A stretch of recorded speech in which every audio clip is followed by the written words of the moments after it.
Did you know there is a mysterious book that was removed from the Bible, containing horrifying secrets that the church has remained silent about? The Book of Enoch is not just an ancient work. It opens the door to the dark and fascinating aspects of human history. From fallen angels to the birth of giants, this book reveals truths that no one dares to admit. Join us to uncover these secrets and find out why this book terrifies the world. Don't forget to hit the follow button so you won't miss any intriguing updates from us. Stay until the end of the video to uncover the most mysterious and sacred book in the entire spiritual history of humanity. Enoch, the seventh descendant of Adam and son of Jared, is a prominent figure in religious texts with a special role in human history.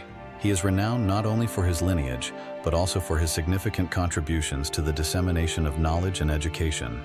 Enoch is the great-grandfather of Noah, who plays a crucial role in the story of the Great Flood. Genesis 5:21-24 describes Enoch as a man who walked with God and lived for 365 years, a modest number compared to the lifespan of other patriarchs before the flood, often exceeding 700 years. However, Enoch's uniqueness lies in the fact that he did not experience death like others. The Bible states, "He was no more because God took him." This story has become a symbol of absolute devotion and a profound relationship with God.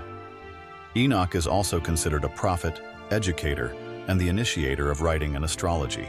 Church fathers such as Justin Martyr, Clement of Alexandria, and Tertullian wrote about him with reverence, emphasizing the significance of the Book of Enoch in Christian literature, even though it is not part of the official Bible.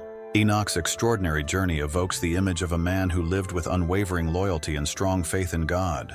His story not only conveys a powerful message about dedication and faith, but also raises profound questions about the meaning of spiritual connection.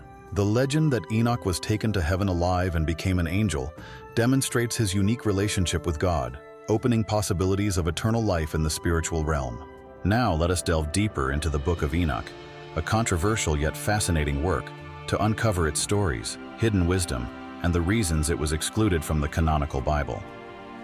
The book consists of 5 fairly distinct main sections: the Book of Watchers, 1 Enoch 1-36, the Book of Parables of Enoch, 1 Enoch 37-71, the Astronomical Book, 1 Enoch 72-82, also known as the Book of Heavenly Luminaries or the Book of Stars, the Book of Dreams, 1 Enoch 83-90, also called the Book of Visions, and the Epistle of Enoch, 1 Enoch 91-108.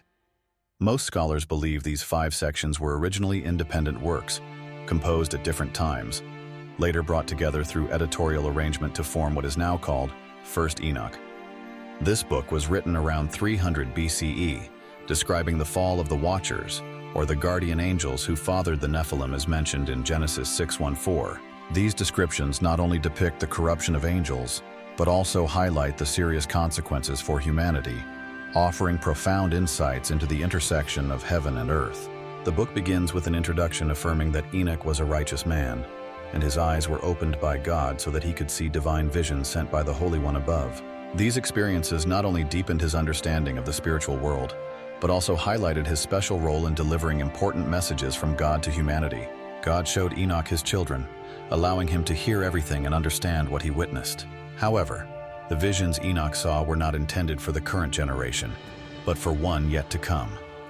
This underscores the significance of the messages Enoch received and reflects the continuity of history and God's plan for humanity. The book also reveals that God came to earth on Mount Sinai with his heavenly hosts to declare judgment upon humanity. It describes how everything was preordained by God and unfolded precisely at the time he chose. This appearance not only demonstrates God's power and majesty, but also emphasizes the importance of time in his grand plan for humanity, showing that every event is under his control. Sinners will face destruction, while the righteous and virtuous will continue to live in light, joy, and peace. The first part of the Book of Enoch narrates the dramatic interactions between the fallen angels and humankind, with Semjaza as their leading force. Along with 199 other fallen angels, they sinned by marrying the beautiful daughters of men and producing a generation of giants known as the Nephilim. Semjaza, their leader, expressed concern and said, "I fear that you will not keep your word, and I alone will bear the heavy punishment for this sin." However, all the other angels agreed and declared, "Let us all swear together and bind ourselves by a mutual oath so that none of us may retreat without completing this plan." Then all 200 angels swore an oath and bound themselves together by a shared promise. They descended to earth during the days of Jared, choosing Mount Hermon as their gathering place and naming it after their shared oath to solidify their commitment. These actions not only reflected their defiance against God, but also marked the beginning of the terrifying events they would later face. This led to the creation of the Nephilim, or giants as described in the book, towering at 300 cubits, who destroyed everything of human origin. Hell and chaos engulfed the earth. The book describes the corruption of humanity caused by the fallen angels, particularly Azul, who taught humans how to craft swords, knives, shields, and armor. He also instructed them in making bracelets, ornaments, and using antimony. This knowledge gave rise to numerous sins, leading humanity to depravity, lust, and corruption in every aspect. The intervention of the fallen angels eroded moral values and plunged humanity into chaos. Semjaza taught about enchantments and the removal of such enchantments, while Armaros provided solutions to counter them. Barakijal taught astrology, Kokabel the constellations, Ezekiel the knowledge of clouds, Arakiel the signs of the earth, Shamsiel the signs of the sun, and Sariel the courses of the moon. These teachings not only expanded human understanding of nature, but also resulted in severe consequences due to the fallen angels' interference in human life. Later, the angels Michael, Uriel, Raphael, and Gabriel appealed to God to judge the inhabitants of the world and the fallen angels. Their appeal reflected not only their discontent with the wrongful actions, but also God's determination to bring justice to the sins committed on earth. God sent Uriel to warn Noah of the impending disaster and to instruct him on what to do. He said, "Go to Noah and speak to him on my behalf. Hide yourself and reveal to him the end that is approaching, that the entire earth will be destroyed, and a great flood will come, eradicating everything upon it. Guide him so that he may be saved, and his offspring preserved for all generations of the world." God commanded Raphael to imprison Azazel, gave Gabriel instructions concerning the Nephilim, and ordered Michael to punish the fallen angels. These directives not only demonstrate God's supreme authority, but also emphasize the importance of maintaining order and justice in the universe. Chapters 37 to 71 of the Book of Enoch are referred to as the Book of Parables. In this section, scholarly debate focuses on the argument that the work is based on the Book of Watchers, serving as a supplement that presents the later development of ideas about the final judgment and the end times. These concepts not only concern the fate of the fallen angels, but also extend to the wicked kings of the world, showing the profound connection between divine justice and earthly power, while highlighting humanity's responsibility to strive for fairness and righteousness. Interestingly, the term Son of Man is not merely used to refer to a character, but is also attributed with grand titles such as the Righteous One, the Chosen One, and the Messiah. This figure is depicted as seated on a glorious throne during the final judgment, playing a key role in executing justice and bringing hope to humanity in the end times. These titles not only affirm his exalted status, but also reflect humanity's profound expectations of a savior. The use of the term Son of Man as a specific title in Hebrew scriptures originates from the Book of Enoch, and its usage may have influenced the understanding and adoption of this title by early Christians. It is believed that the Book of Parables, in its entirety, is a later addition. Highlighting similarities with the Sibylline oracles and other earlier works, in 1976, J.T. Millick dated the Book of Parables to the 3rd century. He argued that the events in the parables correlate with historical occurrences from 260 to 270 CE. Next is the Astronomical Book. This text contains 4 distinct parts discovered in Cumberland, featuring material absent from later versions of the Book of Enoch. This work provides detailed descriptions of celestial movements and profound insights into the cosmos, revealed to Enoch during his heavenly journeys, where he was guided by Uriel. This information not only reflects Enoch's great understanding, but also highlights the importance of astronomy in connecting humans with the grand laws of the universe. The book describes the solar calendar, a system of time later mentioned in the Book of Jubilees and adopted by the Dead Sea sect. The solar calendar not only provides a method for measuring time, but also demonstrates the connection between nature and religious rituals, emphasizing the significance of astronomical cycles in human spirituality. The solar year consists of 364 days, divided into 4 equal seasons, each lasting 91 days. This structure creates balance in the time cycle and reflects harmony in nature, helping people easily track and organize agricultural activities and religious ceremonies by season. Each season is structured into 3 equal months of 30 days, with an additional day added at the end of the 3rd month. Thus, the year comprises exactly 52 weeks, with every year and every season always beginning on a Wednesday, believed to correspond to the 4th day of creation in Genesis, when the lights in the sky, seasons, days, and years were established. This calculation is not only systematic, but also aligns with divine principles for determining time. The Book of Dreams contains visions of Israel's history from ancient times, which most scholars believe reflect the Maccabean Revolt, occurring between 163 and 142 BCE. These depictions not only outline the historical context of the resistance against oppression, but also express the hope and desire for freedom of the people of Israel during difficult times. According to the Ethiopian Orthodox Church, this book is believed to have been written before the biblical Great Flood.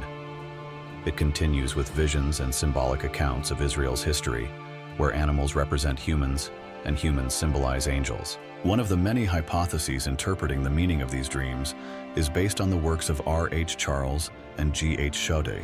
White symbolizes moral purity. Black represents sin and the impurity of the fallen angels. Red signifies blood associated with martyrdom. The white bull represents Adam, the white heifer represents Eve, the red calf represents Abel, the black calf represents Cain, the white calf represents Seth. The white bull human represents Noah. The white bull represents Shem. The red bull represents Ham, Noah's son. The black bull represents Japheth. The Lord of the sheep represents God. The fallen star represents Samyaza or Azazel. The elephants represent the giants. The camels represent the Nephilim. The donkeys represent the Eliod. The sheep represent the faithful. The rams represent leaders. The cattle represent the tribes of Israel. The wild donkeys represent Ishmael and his descendants, including the Midianites. The wild boars represent Esau and his descendants, Edom and Amalek. The bears, hyenas, wolves in Ethiopian texts represent the Egyptians. The dogs represent the Philistines. The lions and tigers represent the Assyrians and Babylonians. The hyenas represent the Assyrians. The crows represent the Seleucids, Syrians. The kites represent the Ptolemies. The eagles may represent the Macedonians. The foxes represent the Ammonites and Moabites. This use of symbolism not only highlights the connection between the material and spiritual worlds, but also conveys profound messages about human nature and their place in the universe. Finally, the message of Enoch has been dated by scholars to around 170 BCE. The book is divided into 5 sections, each containing unique lessons and visions that underscore Enoch's importance in conveying divine messages and understanding the universe, humanity, and their interrelations. This division not only organizes the content, but also emphasizes the major themes throughout the work. The Apocalypse of Weeks, one of the sections, narrates the story of the world through a structure of 10 time periods called weeks. Of these, the first 7 weeks concern past events, while the last 3 weeks predict future occurrences. This structure not only systematically organizes history, but also reflects the importance of time in the divine plan, highlighting the connection between past, present, and future in religious thought. The climax of the story is reached in the 7th part of the 10th week, when a new paradise will emerge. At this point, there will be undefined weeks leading to a new era where all will live in goodness and peace. This imagery not only serves as a form of glorification, but also expresses hope for a brighter future where justice and goodness prevail, ushering in an era of peace for humanity. This encouragement is reflected in a brief list Enoch left for his son Methuselah, emphasizing the importance of pursuing righteousness. These teachings are not only instructive, but also serve as a natural bridge to the next section. The Epistle, 92:1 through 5, 93:11 through 105:2. Through it, Enoch not only imparts knowledge, but also inspires future generations in their quest for goodness and truth. The first part of the epistle describes God's wisdom and outlines the ultimate rewards for the righteous and punishment for the wicked. Here, Enoch clearly delineates 2 distinct paths, the path of righteousness and the path of injustice. These passages not only reflect the essence of choice, but also emphasized the importance of living by noble values, encouraging everyone to pursue justice and avoid evil temptations.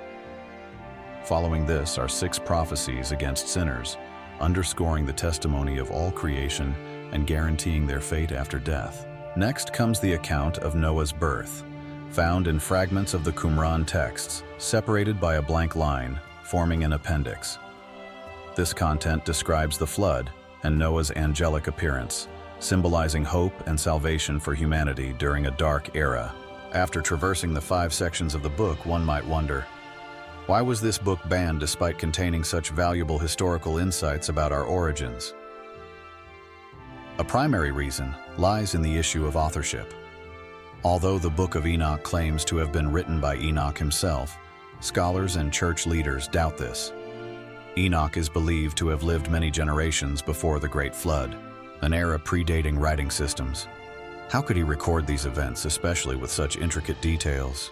This uncertainty about its origins led church leaders to reject the book as part of the Bible, particularly since its content and provenance did not fully align with established doctrine. The content of the Book of Enoch also posed challenges. It contains strange and haunting imagery, fallen angels corrupting humanity, the appearance of the Nephilim, visions of judgment, and descriptions of heavenly realms rarely mentioned in other biblical texts. Could we speculate that these beings were extraterrestrial, and that Enoch communicated with one of the rulers of this society? Questions for which no one seeks answers. Early church leaders, in their efforts to safeguard the core message of the gospel, feared that Enoch's detailed accounts might cause confusion or fear among the faithful. Was the church's issue rooted in the fact that such detailed information frightened believers? Or could it be that some truths in this information were inconvenient for them? Theological consistency was also a critical factor. The Book of Enoch explores themes that do not align with the Bible's core doctrines. Detailed descriptions of the Watchers, fallen angels, and apocalyptic visions were seen as too divergent, potentially distorting the understanding of God and the nature of sin.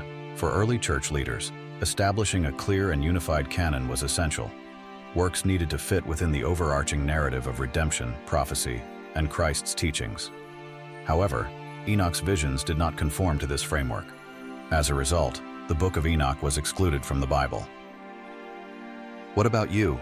What are your thoughts on this book? Do you have other theories about why it was banned? Or are there secrets about the book yet to be revealed? Share your opinions so we can discuss together. You can find more fascinating insights on our channel.